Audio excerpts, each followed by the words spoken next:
अस्सलामुअलैकुम, welcome to एमरात। दोस्तों, आज की वीडियो में हम दो टॉपिक्स को डिस्कस करने जा रहे हैं। पहला हम बात करेंगे कि रिसेंट रिपोर्ट्स इमर्ज हो रही हैं कि पाकिस्तान 100 के करीब जेट-एंड-सी एयरक्राफ्ट खरीद सकता है इंडिया के 114 राफेल्स को काउंटर करने के लिए। इसकी रियलिटी क्या है, ये खबर किस सोर्स के थ्रू सबसे पहले आई और इस डिसीजन के पॉसिबल प्रोज एंड कॉन्स क्या हो सकते हैं। दूसरा हम बात करेंगे कि पाकिस्तानी इंटेलिजेंस सोर्सेज की तरफ से और सिक्योरिटी सोर्सेज की तरफ से ये इंडिकेट किया गया है कि इंडिया एक फॉल्स फ्लैग ऑपरेशन रचेगा कश्मीरी लोगों को इस्तेमाल करते हुए और पाकिस्तान के खिलाफ एक मिलिट्री एक्शन लिया जा सकता है। पाकिस्तान पर इसका पॉसिबल इम्पैक्ट क्या होगा, क्या पाकिस्तान तैयार है ऐसे वक्त में जब अफगानिस्तान का बॉर्डर भी हॉट है और ईरान भी एक एक्टिव जंग में है। तो आपके जितने भी बॉर्डर्स है अपने नेबरिंग कंट्रीज के साथ वो टेंशन का शिकार है। ऐसे में अगर इंडिया आप पर अटैक करता है तो उस पर किस किस्म का रिस्पॉन्स पाकिस्तान जनरेट कर सकता है, इन दोनों चीजों को डिटेल से डिस्कस करते हैं। लेकिन वीडियो में आगे बढ़ने से पहले अगर आप पहली दफा चैनल पर आए हैं तो चैनल को सब्सक्राइब कर लीजिएगा एंड वीडियो बेहतर लगे तो इसे ज्यादा से ज्यादा आगे शेयर कीजिएगा। अगर हम पहले टॉपिक को डिस्कस करें जहां जेट-एंड-सी एयरक्राफ्ट को लेकर बात हो रही है कि मल्टीपल पाकिस्तानी ओशन प्लेटफॉर्म्स में कल रात देख रहा था, रिपोर्ट की जा रही है कि 100 जेट-एंड-सी 4.5 जनरेशन की एयरक्राफ्ट पाकिस्तान एयरफोर्स खरीदेगी और इनका बेसिक मकसद ये होगा कि इंडिया जो 114 राफेल खरीदेगा फ्रांस से उनको काउंटर किया जा सके। इस खबर का सोर्स मैं आपको बता दूं तो सबसे पहले ये इंडियन सोर्सेज की तरफ से ही ये चीज आई थी। इंडियन डिफेंस रिसर्च विंग और दूसरे इस तरह के इंडियन डिफेंस साइट्स उन्होंने क्लेम करना शुरू किया कि पाकिस्तान पैनिक में है और पैनिक में पाकिस्तान इस वजह से है क्योंकि इंडिया ने फ्रांस से 114 राफेल जेट्स खरीदने की डील करने का सोच लिया है और इन राफेल्स के साथ वो extra hammer air to ground missiles या गाइडेड बॉम्ब्स खरीदेंगे। इसके साथ साथ सॉफ्टवेयर अपग्रेड्स भी इंडिया चाहता है फ्रांस से और सॉफ्टवेयर अपग्रेड्स के साथ साथ लिमिटेड हद तक ही सही लेकिन सोर्स कोड की एक्सेस भी इंडिया डिमांड कर रहा है जो अभी तक तो फ्रांस ने उन्हें नहीं दी। अब 114 राफेल एक बड़े नंबर में अगर इंडियन एयरफोर्स के पास राफेल्स आते हैं तो इंडिया के पास एक कुशन होगा कि वो अपने कुछ पुराने एयरक्राफ्ट लिमिटेड नंबर्स में रिप्लेस कर सके और उनकी जगह एक मच कैपेबल राफेल उनकी एयरफोर्स में आ जाएगा। इससे बहुत बड़े पैमाने पर कोई फर्क तो नहीं पड़ेगा गिरती हुई स्क्वाड्रन स्ट्रेंथ से, बट इंडियन एयरफोर्स को एक अच्छा सेटिस्फैक्टरी नंबर मिल जाएगा कि भाई हमारे पास 114 4.5 जनरेशन के एयरक्राफ्ट हैं। लेकिन ये तमाम एयरक्राफ्ट वो हैं जो 2030 से इंडिया को मिलना स्टार्ट होंगे। इंडियन सोर्सेज ने उसके मुकाबले में ये कहा कि पाकिस्तान भी इन 114 राफेल एयरक्राफ्ट के नंबर को काउंटर करने के लिए 100 के करीब जेट-एंड-सी फाइटर जेट्स खरीद सकता है। इससे पहले भी ये रिपोर्ट्स इमर्ज हो चुकी हैं कि पाकिस्तान एटलीस्ट 60 से 70 जेट-एंड-सी खरीदेगा। लेकिन इस वक्त पाकिस्तान एयरफोर्स का पूरा फोकस J-35 पर नजर आ रहा है कि सबसे पहले स्टेल्थ एयरक्राफ्ट को इंडक्ट कर लिया जाए, बेशक उसका 1 या 2 स्क्वाड्रन, उसके बाद फिर एक्स्ट्रा जेट-एंड-सी आते रहेंगे क्योंकि अभी आपके पास इनफ नंबर्स में जेट-एंड-सी एयरक्राफ्ट मौजूद हैं जो कि GF-17 ब्लॉक 3 के साथ मिलकर एक डेडली कॉम्बिनेशन आपको प्रोवाइड कर रहे हैं। ऐसे वक्त में J-35 को डिले करवाना या उसकी जगह जेट-एंड-सी पर ज्यादा फोकस करना, उससे आपका जो ऑपरेशनल प्लान है आने वाले फ्यूचर का मॉडर्नाइजेशन का वो खराब हो सकता है। सो ये पॉसिबिलिटी है कि पाकिस्तान ज्यादा फोकस J-35 पर फिलहाल करेगा।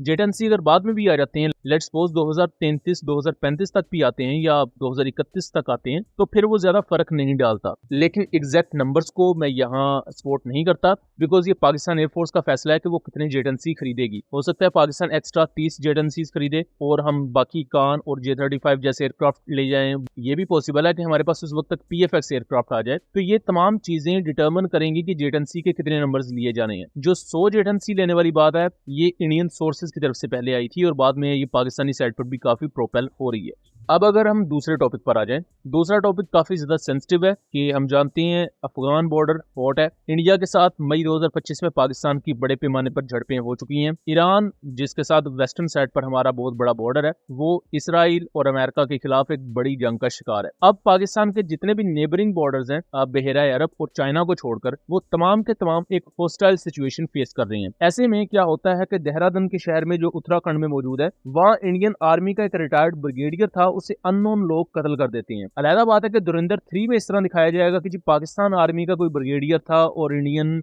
रॉ का एजेंट हमजा अली मजारी या उसी की जैसा कोई और, उसने बहादुरी से अपनी चालाकी से पाकिस्तान आर्मी के उस ब्रिगेडियर को टारगेट कर दिया। बट असल दुनिया में कुछ इसका उल्ट हुआ है कि इंडियन आर्मी का एक ब्रिगेडियर था, सोर्सेज के मुताबिक फॉर्मर रॉ के साथ वो काम कर चुका था और अभी भी रिटायरमेंट के बाद रॉ के कुछ प्रोजेक्ट्स में वो इन्वॉल्व था। उसको टारगेट किया गया है उत्तराखंड में। जो किलर्स हैं उन्हें पकड़ा नहीं जा सका था वो फरार हो गए, लेकिन ये अभी भी मिस्ट्री है कि इस शख्स को किसने मारा, क्यों मारा, ये उत्तराखंड में कर क्या रहा था, किस काम के लिए वहां था, ये वो तमाम चीजें जिस पर इंडियन मीडिया बात नहीं कर रहा। इंडियन मीडिया ने इस जगह स्टोरी ये लॉन्च की है कि भाई 2 ग्रुप्स में फायरिंग हो रही थी तो एक स्ट्रे बुलेट आके इसको लग गई, ब्ला ब्ला ब्ला, लेकिन ऐसा कुछ भी नहीं।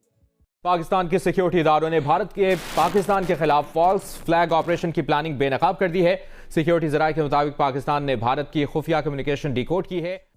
इसी तरह पाकिस्तानी सिक्योरिटी सोर्सेज ने इंडिकेट किया, और आपने इसे न्यूज़ बुलेटिन वगैरह में भी देख लिया होगा, कि इंडिया एक फॉल्स फ्लैग ऑपरेशन लॉन्च कर सकता है, जिसके बाद पाकिस्तान पर इल्जाम लगाते हुए पाकिस्तान के खिलाफ एक मिलिट्री ऑपरेशन इनिशिएट किया जाएगा। और ये फॉल्स फ्लैग किस तरह होगा कि इंडियन जेलों में जो पाकिस्तानी कैदी वगैरह मौजूद हैं, जिसमें कुछ कश्मीरी कैदी भी हैं, कुछ माहीगीर हैं, उनमें से कुछ को निकाला जाएगा, किसी फॉल्स फ्लैग ऑपरेशन के तहत उनका इनकाउंटर किया जाएगा और उसका इल्जाम पाकिस्तान पर लगा दिया जाएगा। 1 जनवरी 2026 के ऑफिशियल एक्सचेंज के मुताबिक इंडियन जेलों में 391 यानी कि 391 पाकिस्तानी सिविलियन प्रिजनर्स हैं और 33 फिशरमैन हैं, और टोटल ये तादाद बनती है 424 पाकिस्तानियों की, जिनके बारे में क्लेम किया जाता है कि वो इंडियन जेलों में मौजूद हैं।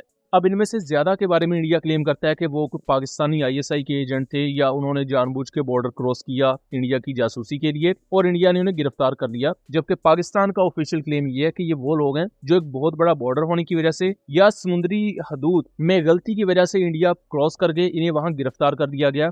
इनका किसी भी इंटेलिजेंस नेटवर्क के साथ कोई ताल्लुक नहीं है। अब पाकिस्तानी सिक्योरिटी सोर्सेज की तरफ से जो इंडिकेशन है इंडिया के अटैक की, ये एक हद तक सेंस इस वजह से बनाती है बिकॉज इंडिया को ये लग रहा है कि अफगानिस्तान के खिलाफ एक ऑपरेशन में पाकिस्तान अपने रिसोर्सेज यूज कर रहा है। ईरान जंग की वजह से भी पाकिस्तान पर एक ज़ाहिरी बात प्रेशर तो है, एक इकोनॉमिक प्रेशर भी है और एक डिप्लोमेटिक प्रेशर भी है। इन दो सिचुएशन से गुजरते हुए पाकिस्तान पर अगर इंडिया अटैक करेगा तो इंडिया को लगता है कि उसके ऑब्जेक्टिव्स अचीव हो पाएंगे, पाकिस्तान को वो ज्यादा से ज्यादा नुकसान पहुंचा पाएंगे, और मई 2025 के मुकाबले में इंडिया कुछ ऐसा अचीव जरूर कर लेगा जिससे फिर वो वॉर ट्रॉफी के तौर पर दिखा सकें। जैसा कि मई 2025 में राफेल का मलबा, राफेल एयरक्राफ्ट की जो कॉकपिट ऑडियो थी, वो पाकिस्तान के पास एज अ वॉर ट्रॉफी मौजूद है। इंडियन ड्रोन्स का मलबा वो पाकिस्तान ने दिखाया पूरी कौम को भी और इंटरनेशनल मीडिया को भी, और दुनिया के लिए बहुत शॉकिंग था कि किस तरह राफेल को टेक डाउन किया पाकिस्तान ने। इंडिया के पास उस तरह की कोई वॉर ट्रॉफी नहीं थी। पाकिस्तान की जो कुछ बेसिस पर उन्होंने अटैक किए वो उन्होंने दिखाने की कोशिश की, बट इंटरनेशनली उन्हें कोई बहुत ज्यादा पजीराई नहीं मिली बिकॉज